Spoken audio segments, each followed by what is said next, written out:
ఓం నమో బ్రహ్మాదిభ్యో బ్రహ్మ విద్యా సంప్రదాయకర్తృభ్యో వంశ ఋషిభ్యో మహద్భ్యో నమో గురుభ్యః.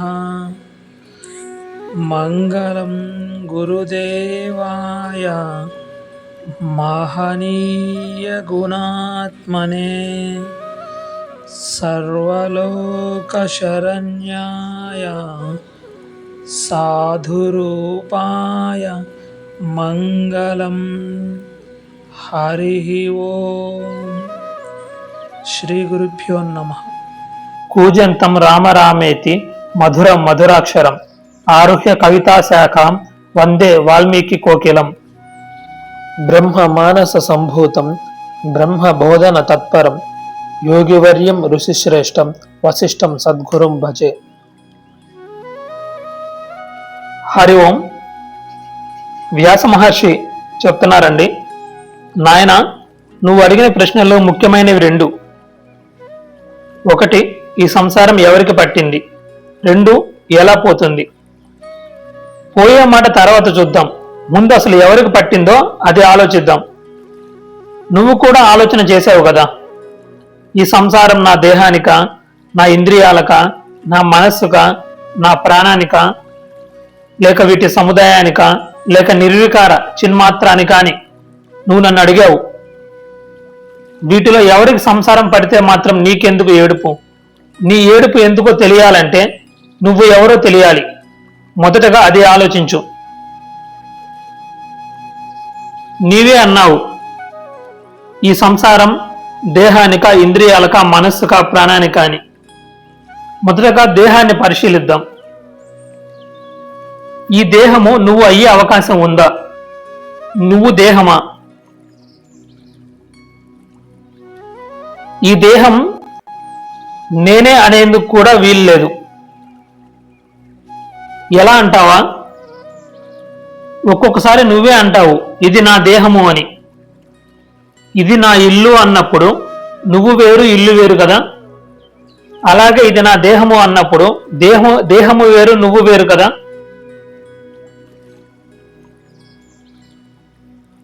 ఇది స్పష్టంగా తెలుస్తూనే ఉన్నది కదా.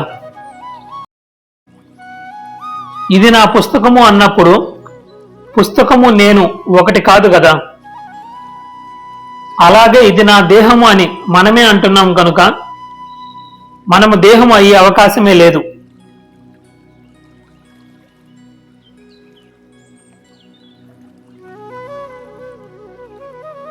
ఇప్పుడు ఒకసారి దృగ్దృశ్య విచారణ చేద్దాం. లోకంలో నువ్వు దేన్నైనా చూస్తున్నావు అంటే అది దృశ్యం, నీకంటే వేరైనది. ఇందులో ఏమాత్రం సందేహం లేదు కదా.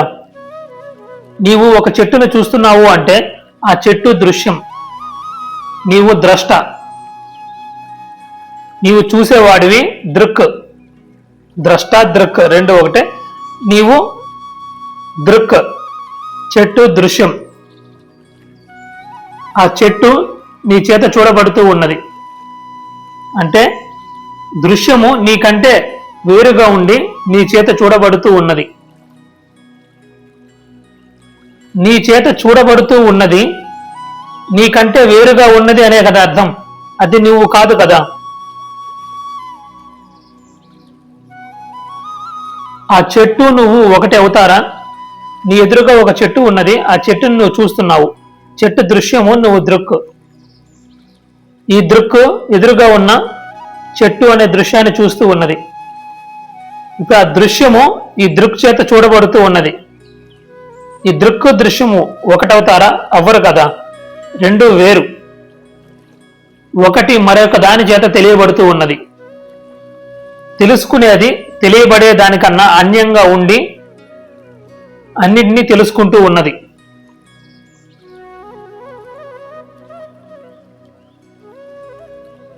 అలాగే చూడబడే ఈ దేహం కూడా దృశ్యమవుతుంది. చూసే నువ్వు దృక్ అవుతావు. దృక్కు దృశ్యం ఒకటి కావు కదా, అందుచేత నువ్వు దేహం కావటానికి వీలు లేదు. ఈ దేహంలో నేను కలిసిపోయి ఉన్నాను అని అంటావేమో.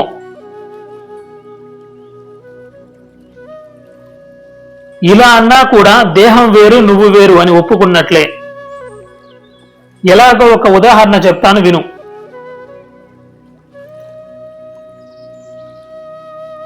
అడవిలో వేసవి కాలంలో 2 చెట్టు కొమ్మలు రాచుకున్నాయి.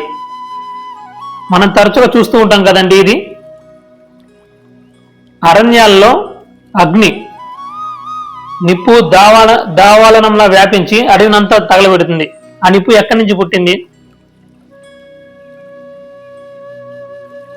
అదే చెప్తున్నారండి ఇక్కడ, ఆ ఉపమానమే.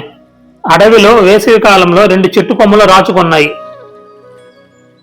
అక్కడ ఉన్నవి 2 కొమ్మలు, అవి రాచుకున్నాయి.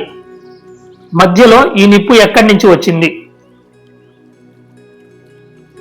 ఆ 2 కొమ్మల ఘర్షణ వల్ల వేడి పుట్టి నిప్పు వచ్చిందంటావా? నిప్పన్నా వేడి అన్నా ఒకటే. ఆ వేడి ఎలా వచ్చిందనేదే మన ప్రశ్న. చూడండి, 2 కొమ్మలు రాచుకున్నప్పుడు నిప్పు పుట్టిందండి. ఆ నిప్పు ఎక్కడి నుంచి వచ్చింది అనేది ప్రశ్న అండి. ఆ 2 కొమ్మల ఘర్షణ వలన వేడి పుట్టి నిప్పు వచ్చిందంటావా?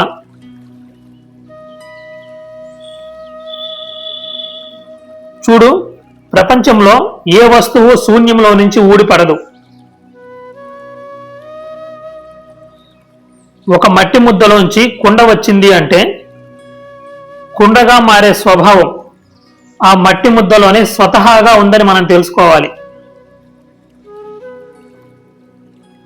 అలాగే కొమ్మల రాపిడి వల్ల అగ్ని పుట్టింది అంటే ఆ అగ్ని ఆ కొమ్మల్లో అంతర్లీనంగా మొదటి నుంచి ఉంది అని మనం తెలుసుకోవాలి.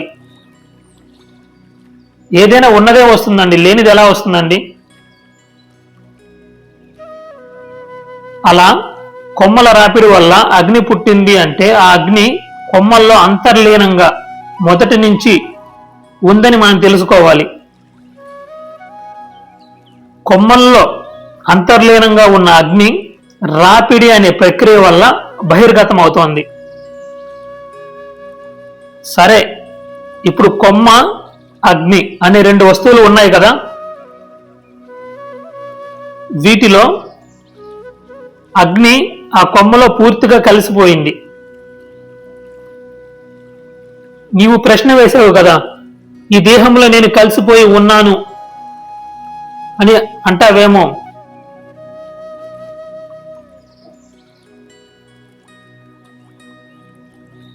అగ్ని ఆ కొమ్మలో పూర్తిగా కలిసిపోయింది. ఇప్పుడు అగ్ని, కొమ్మ అనేవి వేరు వేరు వస్తువులు అంటారా? ఒకే వస్తువు అంటారా? అగ్ని యొక్క స్వభావం కాల్చడం, కొమ్మ యొక్క స్వభావం కాలడం. 2 పరస్పరమైన విరుద్ధ ధర్మాలు కలిగినవి అవి 2. ఈ 2 ఒకటి అనడం ఎలా సాధ్యం? అగ్ని యొక్క స్వభావం కాల్చడం, కొమ్మ యొక్క స్వభావం కాలడం.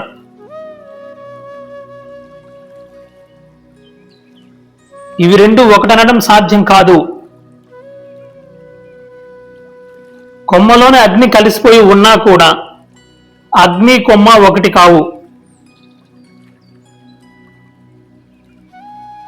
ఈ దేహంలో నేను కలిసిపోయి ఉన్నానంటావేమో అని నీ సంశయానికి ఇది సమాధానము. కొమ్మ, అగ్ని, ఈ ఉపమానం నీకు దాన్ని అర్థం చేసుకోవడానికే చెప్తున్నాను. కొమ్మలో అగ్ని కలిసిపోయి ఉన్నా కూడా అగ్ని, కొమ్మ ఒకటి కావు.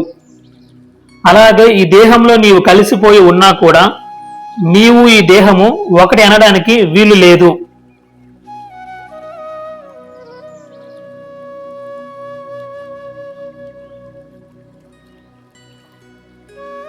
ఎలా ఇవి 2 వేరు అని అడుగుతావేమో. చూడు, ఈ దేహము, నేను అనేవి వేరు వేరు పదార్థాలని మనకు నిశ్చయమైపోయింది కదా.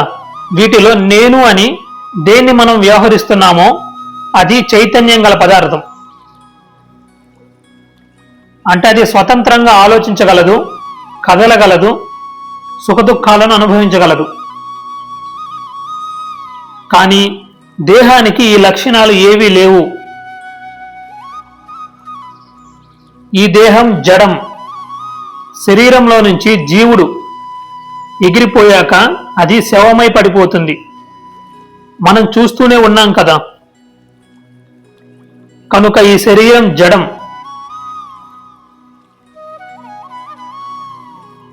నీవు చైతన్య స్వరూపివి. చైతన్యము జడము ఇవి రెండు ఒకటి అవుతాయా? కావు కదా. ఈ శరీరం జడం, నీవు చైతన్యానివి. జడానికి ఎక్కడైనా సంసారం ఉంటుందా? ఈ దేహమే నిజంగా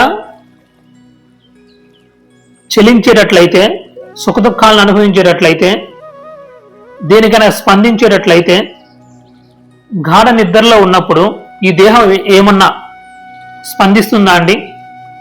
దేహం అక్కడే పడుకొని ఉన్నది. మీరు ఎన్నిసార్లు పిలిచినా కానీ ఆ దేహం కదలదండి. ఆ వ్యక్తిని, గాఢ నిద్రలో ఉన్న వ్యక్తిని మీరు పేరు పెట్టి పిలవండి, ఆ అని పలకడు, ఊ అని పలకడు.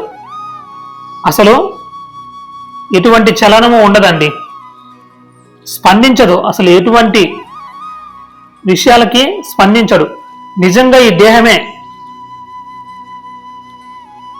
చైతన్యం కలిగింది అయితే అది స్పందించాలి కదా.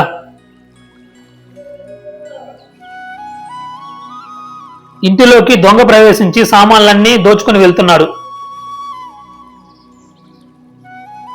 ఈ దేహము తెలుసుకోవాలి కదా. తెలుసుకొని స్పందించి కర్ర తీసుకుని వెళ్ళి ఆ దొంగని కొట్టాలి కదా. అలా జరుగుతున్నదా?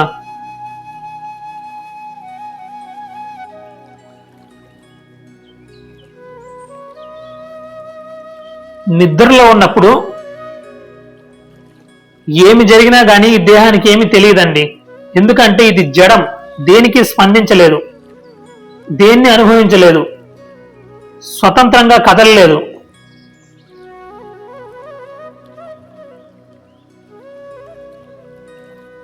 ఇటువంటి జడము చైతన్యము రెండు ఒకటే అంటావా? కాదు కదా.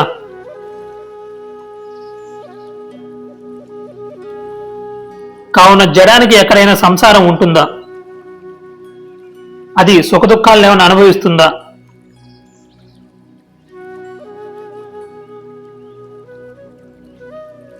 నిజంగా ఈ దేహం సుఖదుఖాలను అనుభవించేటట్లయితే, ఎంతో బాధలో ఉన్న ఒక వ్యక్తి నిద్రపోయిన తరువాత అసలు ఆ బాధ ఏమీ లేకుండా ఉంటున్నాడు. ఈ దేహం అక్కడ ఉన్నది. నిజంగా ఇది సుఖదుఖాలను అనుభవించేటట్లయితే ఆ బాధని ఇది అప్పుడు కూడా అనుభవించాలి కదా. ఒక బిడ్డ చనిపోయాడు, ఆ తల్లి ఏడుస్తూ ఉన్నది. ఏడ్చి ఏడ్చి ఏడ్చి ఏడ్చి నిద్ర లేక, 2 రోజుల నుంచి నిద్ర లేక ఏడ్చి ఏడ్చి ఏడ్చి ఏడ్చి ఆ తల్లి తెలియకుండానే నిద్రలోకి వెళ్ళిపోయింది. నిజంగా ఈ దేహం స్పందించేటట్లయితే ఆ దుఃఖానికి నిద్రలో ఉన్నప్పుడు కూడా చెలించాలి కదా, స్పందించాలి కదా. అని ఎందుకు అప్పుడు జడం మాదిరి ఉన్నది? రాతి ముక్కకు సుఖదుఖాలు ఉంటాయా?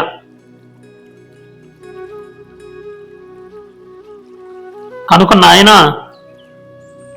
సంసారము ఈ దేహానికి సంబంధించినది కావటానికి వీలు లేదు. ఈ దేహాన్ని గురించి ఇంకొంచెం విచారణ చేద్దామండి. ఈ దేహము నేను కాదు. ఎందుకు నేను కాదు? దేహము దృశ్యము, నేను దృక్ అని తెలుసుకున్నాం కదా. దేహమును ధరించిన వాడు దేహి, అతడే జీవుడు. కళ్ళజోడు ధరించిన వాడు కళ్ళజోడు కాడు కదా. అలాగే దేహమును ధరించిన వాడు దేహం కాడు.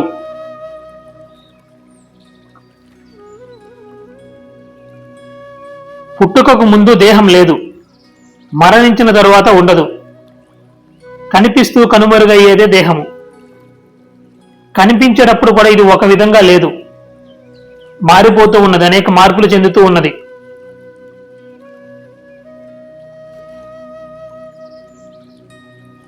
దేహము జడరూపంగా ఉంది.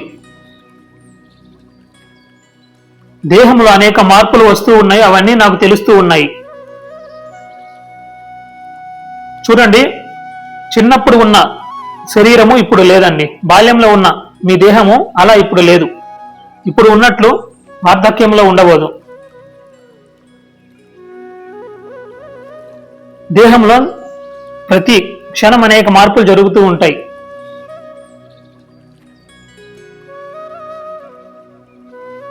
ఎన్ని మార్పులు వస్తూ ఉన్నా ఆ మార్పుల్లో అన్నీ తెలుసుకుంటూ ఒకటి ఉన్నది.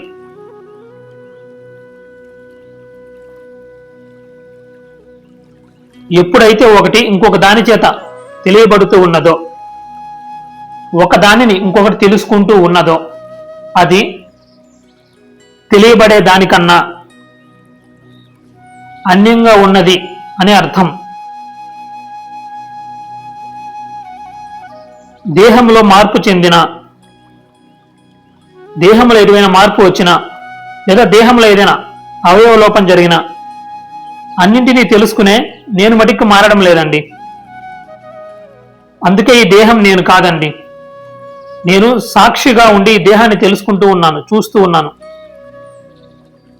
నేను దృక్కుగా ఉండి ఈ దేహాన్ని దృశ్యంగా చూస్తూ ఉన్నాను. ఈ విధంగా వ్యాసుడు శుకునికి ఈ దేహం నువ్వు కాదు అన్న విషయాలను తెలియజేస్తున్నారండి. తదుపరి విషయాలు రేపటి భాగంలో తెలుసుకుందామండి. హరి ఓం. ఓం సర్వే జనా సుఖినో భవంతు, సమస్త సన్మంగళాని సంతు, అసతో మా సద్గమయ, తమసో మా జ్యోతిర్గమయ, మృత్యోర్మా అమృతంగమయ. ఓం శాంతి శాంతి శాంతి.